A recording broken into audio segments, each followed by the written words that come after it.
Doctor सुन्दर गौरा सरले एकदमै राम्रो कुरो गर्नुभएको छ र सबै आदरणीय व्यक्तित्वहरूलाई म नमस्ते भन्न चाहन्छु।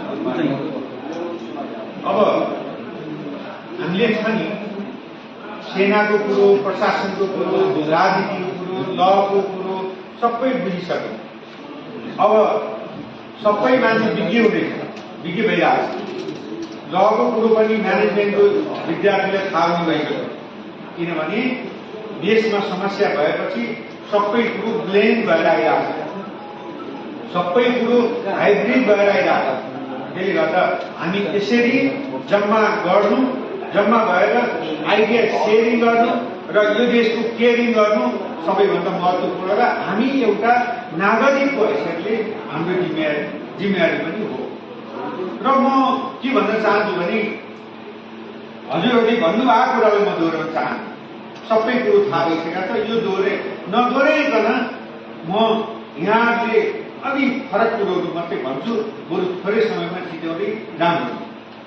अब सबभन्दा पहिला हामीले यसरी पिक्चर राख्ने बेला भएको छैन। सम्माननीय प्रधानमन्त्रीज्यूकै पिक्चर राख्ने बेला भएको छैन। पिक्चर कति बेला राख्ने हो भने जब उहाँले प्रुफ गर्नु, यो प्रुफ गर्नु भएको छैन। र दोस्रो कुरो मैले एजेन्डामा के भन्न चाहन्छु भने अब साँच्चै हामीले चाहिँ हजुरहरूले भनिसक्नु भएको कुराहरू यो देशमा हुन्छ त? 1 वर्षभित्रमा चुनाव हुन्छ, 6 महिनाभित्रमा हुन्छ, 18 महिनामा हुन्छ, कसरी हुन्छ? अथवा चुनाव भयो भने के हुन्छ? चुनाव त हुन्छ, भयो भने के हुन्छ? हामीले 2007 साल इतिहास पढ्यौँ, 2017 साल इतिहास पढ्यौँ, 2028 साल इतिहास पढ्यौँ, 2036 जन्मसँग सानो बेला हेऱ्यौँ, 2046-47 ढुङ्गा हालेर हेऱ्यौँ, 2052 जुन पार्टी संगठन माओवादी सुरुवात गरेको हेऱ्यौँ, 2062-63 10 वर्ष जनयुद्धपछि हेऱ्यौँ, 2072 सालको संविधान हेऱ्यौँ र 2082 सालमा चेन्ज हुनु नै थियो। नेपालको इतिहासले के देखाउँछ भने हरेक 10 वर्षमा केही न केही चेन्ज भएको, हरेक 10 वर्षमा हुनै पर्छ। अहिले 82 सालमा भएन।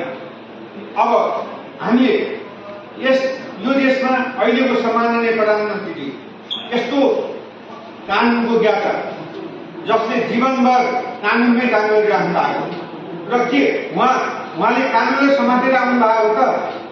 कानुनलाई समातेर छ त? 38 वर्षको इतिहास हेर्दाखेरि यो ठिक छ त? यो क्वेसनको आन्सर हामी थाहा छ।